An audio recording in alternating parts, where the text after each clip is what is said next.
If you are visiting France for the first time this year, make sure you watch this video because in it, I'll be sharing all my best tips and tricks for first-timers. Hi, I'm Christina from HappyToWander.com, and to me, France is one of the most misunderstood countries in the entirety of Europe. But after visiting the country many times over the past decade, I've come to learn that really loving France is just a matter of being prepared and knowing what you're in for. So let's get into our France travel planning tips. First things first, there is way more to France than just Paris. France is actually the largest country in the EU and one of the largest countries in Europe, period. And so needless to say, there is way more to see in this country than just its capital. Metropolitan France is made up of 13 different regions and is often referred to as l'Hexagone or the hexagon because of its shape. Now, describing every cool place in France is definitely beyond the scope of this video, but in my opinion, here are some must-sees. There's the storybook villages and vineyards in Alsace, Bordeaux and its amazing wineries, the gorgeous Côte d'Azur or the French Riviera, the amazing coast and historic villages of Normandy, the fairy tale castles of the Loire Valley, the majestic French Alps, and just all the beauty that is Provence, just to name a few examples. So needless to say, there's definitely more places to visit in France beyond just Paris. So when you're assembling your France itinerary, definitely make sure to include places that aren't just Paris. And one really great way to research for this is actually searching in French and using Google Translate to read some French language blogs, because that way you get to see where French people choose to vacation, which is a really great way to kind of find other places that might be a bit off your radar. Now, in terms of when to go, I really do think that every season has something to offer in France, but July and August are generally speaking months to avoid just because that's when crowds and prices are at their highest. August also tends to be the month that French people go on vacation, and so oftentimes in smaller towns you'll find a lot of the businesses straight up aren't open because people are out for their own holidays.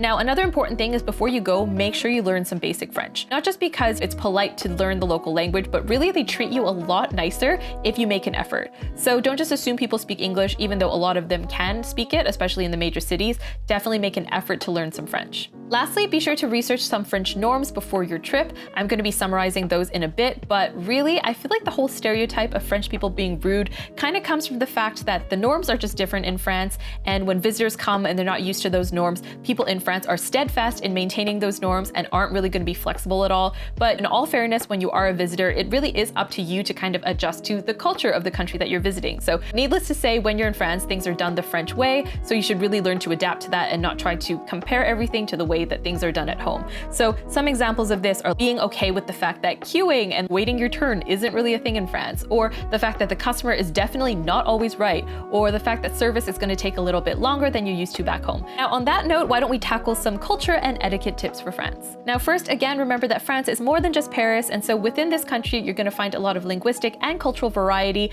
within different regions. And so when you're researching things to do or cultural norms, make sure you're researching for your specific destination rather than painting French culture in broad strokes. Brittany, for instance, is very different from the Basque country, which is very different from Alsace, which is very different from Paris, and all of these are very different to all the different French stereotypes you might have heard. So just remember that France is very diverse in and of itself. Another very important tip is to make sure you're greeting people when you walk into different establishments like restaurants, cafes, or shops. They consider it incredibly rude when you don't greet them. How do you know what to say? Well, if it's during the day, if it's before 6 p.m., you say bonjour or good day. And if you're going in the evening after 6 p.m., then it's bonsoir, which is kind of like good evening. If you don't do this, they consider that incredibly rude, so remember to do it. And also remember to say merci on your way out. Another important thing to keep in mind is to not assume that people speak English and to always double check with them by saying like bonjour or bonsoir, parlez-vous anglais? Because if you don't do that, then they get really mad because they hate when people assume they can speak English and they find that very rude, so make sure you double check. Now, another tip is to keep your voice down. I think one of the #1 pet peeves among French locals with tourists is that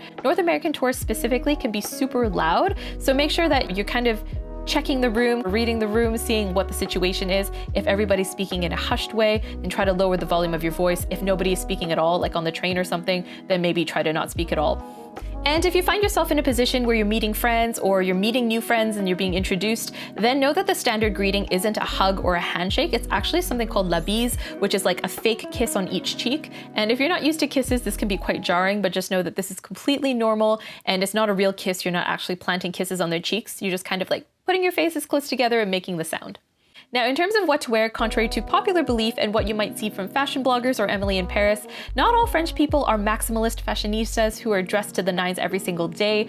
In fact, most of them prefer casual dress. That said, it is important to note that casual dress in France is very different to what you might see in terms of casual dress in North America. So for them, casual just means like simple, understated basics, usually neutral tones, things that kind of give off an effortlessly chic vibe. Something that you should really avoid if you're trying to emulate that look is any athleisure or athletic wear, unless you're doing sports. It's not super common in France. So if you want to blend in a bit more, try to not dress sporty, try to dress in an elevated sort of casual way instead. And lastly, don't take it personally if you do feel like someone is being rude to you. Odds are it's not a personal attack, they're mean to each other even, and so it's not really a big deal. Don't let it ruin your trip, because at the end of the day, your vacation is supposed to be fun, right? So don't let any rudeness ruin your trip. Just know it's probably not personal. All right, now let's dive deep into getting around France once you're there. So in terms of getting around, public transport works really well if you're visiting larger cities or towns, but if you're looking to visit smaller villages, going to some more naturey spots or visiting chateau or whatever, it might make sense to actually rent a car because it's tough to get to those with public transport. Now, if you do rent a car, you should know that French tolls tend to be quite expensive, and in general, renting a car is quite pricey as well, so this isn't going to be the most cost-effective option, but it is of course the most flexible. For train travel, the national rail company is known as SNCF, and the crown jewel of their offerings is the TGV, which is of course the high-speed train that brings you across the country to many different destinations at an alarming speed. There's also intercity trains and TER trains, which service regional and local routes. Now, booking in advance is definitely the best way to ensure you get a good deal. This is also important because on all TGV trains, it's actually mandatory to have a reservation, so it is possible for these trains to actually sell out, which sometimes they do during peak season, so booking in advance is definitely very important in that case. But if you have flexibility, what you can do is you can hop on the SNCF Connect website, and on there they actually have a flexible price calendar, which can help you identify the cheapest dates to travel.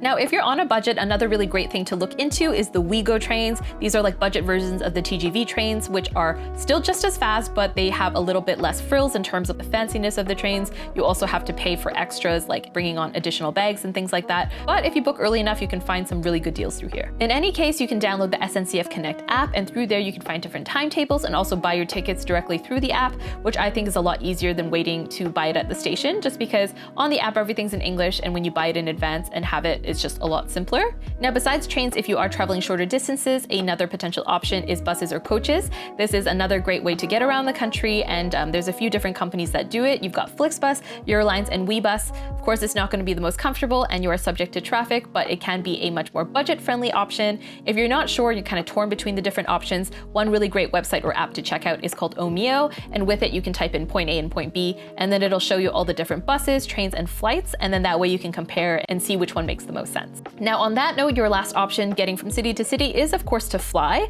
and within France there's actually over 30 different airports, so a lot of them are serviced by budget airlines, which means there tend to be actually quite a few cheap flights if you book far enough in advance, so be sure to look into that as well. All right, now let's tackle some food and drink tips for France. The first is to sample regional specialties. I feel like I've said this a lot, but not all of France is the same. There's a lot of different regional variations, and the same applies for food as well. So I think in North America, we kind of have an image of what we think French food is. So we all know about escargot, we all know about French onion soup and all the pastries and stuff, but really that's just barely scraping the surface of what French cuisine really is. French cuisine can be very complex and it can vary a lot depending on the region. So just know that when you're going to a destination, you should be researching specifically the regional specialties and trying those instead of just latching onto what you think French food is based on what you've read or heard.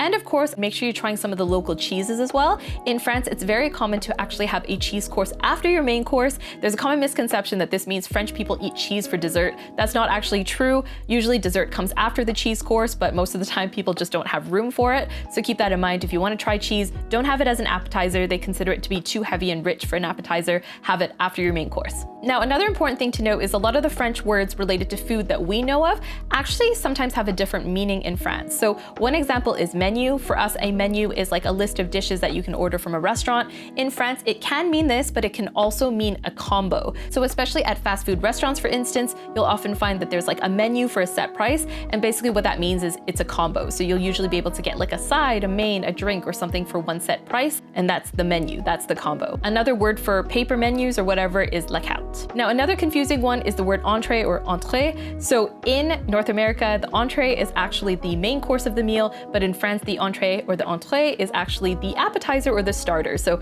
don't get those mixed up. In France, the main course is known as the plat principal. Now let's run through some basic tips for dining out in France. The first is to definitely make reservations. If you have a restaurant that you have your heart set on, make sure you make a booking in advance because especially on weekends, they don't really save tables for walk-ins, so reserving is a must. Second, when you arrive, make sure you're not seating yourself. This is definitely a one-way ticket to Rage Town because they hate when you seat yourselves. The hosts are there for a reason, so definitely just wait at the front and wait for them to seat you. And then once you order, definitely don't expect the server to constantly come back and check on you. They don't tend to do that there. The service tends to be slower and also not as attentive because for them, they actually consider it rude to be interrupting you during your meal. So if you ever need a server, be sure to flag them down because they're not coming back. And this also applies for when you want the bill. You need to flag them down. They're not going to bring it automatically to you, so keep that in mind. Of course, when dining out in France, the costs can add up, and this is definitely one of the major things that's going to blow your budget. So if you're looking for some more affordable ways to dine out when in France, here are some tricks. So first is to splurge at lunch more so than dinner.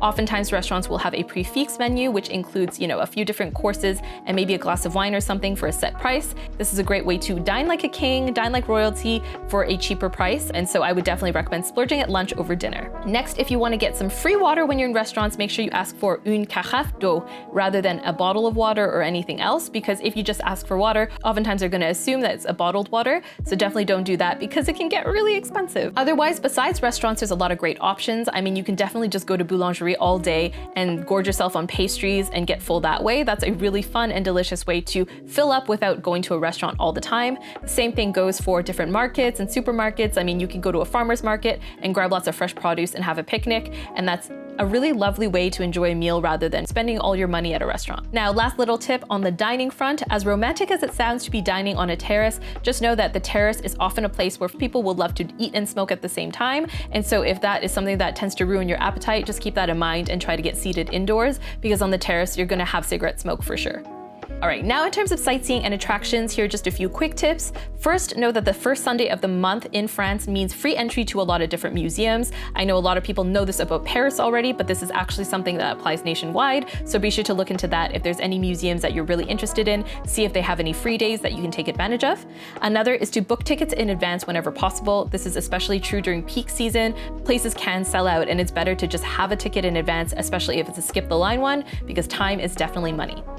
Lastly, if you plan to do many paid attractions during your visit, make sure you look into whether or not the destination that you're visiting has some kind of sightseeing pass or card. Oftentimes they will have this card that you can buy that gives you access to everything for a set price, which is often something that'll save you a ton of money if you're planning on going to these attractions anyway. All right, almost there. Let's address some final must-knows for once you arrive in France. So first off, beware of strikes. I know that this is a very common stereotype, but unfortunately it is true. The French do love to strike, and sometimes this can have repercussions for your trip, whether it's your mode of transport is striking that day so you can't take it, or the monument that you wanted to see is closed because of a strike. And so just know that sometimes things won't go completely according to plan when you go there, but you need to adopt a go with the flow attitude because at the end of the day, there's not much you can do to really plan around this. There is a website called C'est la Grève, which kind of keeps track of different strikes as they're announced. But of course, if you're coming from overseas, odds are you're not really going to be able to accommodate these strikes because they don't really announce them that far in advance. But just keep that in mind. Be sure to check it maybe before or during your trip, just so you know what to expect.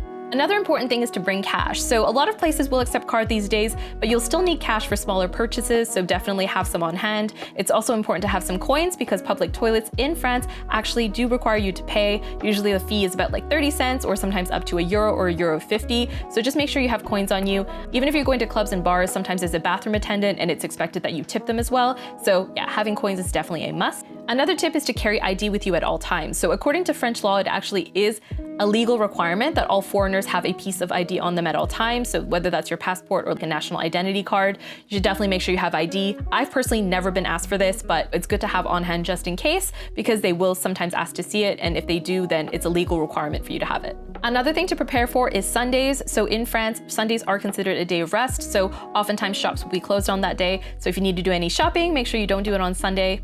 And last but not least, make sure you are prepared for pickpockets. So the unfortunate truth is, in France, especially in busy tourist areas, there are quite a few pickpockets. I have a full video all about how to avoid them, so be sure to watch that for the full scoop. But generally speaking, in France, a few things to be mindful of is just keeping your distance, keeping your space, and also keeping an eye on your belongings at all times. Never leave a bag hanging on a chair or a phone left on a table, anywhere it's easy to grab, because most of the time pickpockets are, of course, thriving on distraction and also opportunity. So make sure that you never have your valuables just kind of out and about, and also be aware of certain scams. Like in France, some common ones include petitions. So if there's ever a group of young girls that come up to you with a petition, odds are that's a scam. Don't sign it, just keep walking. And if anyone tries to give you anything for free, like a rose or a friendship bracelet, those are not free. They're going to demand money for it after. So just be aware of these scams and you'll be fine. All right, thank you so much for watching. I hope you found those tips helpful. If you want more practical travel videos just like this one, be sure to like and subscribe for more, and I'll see you guys next week. Bye.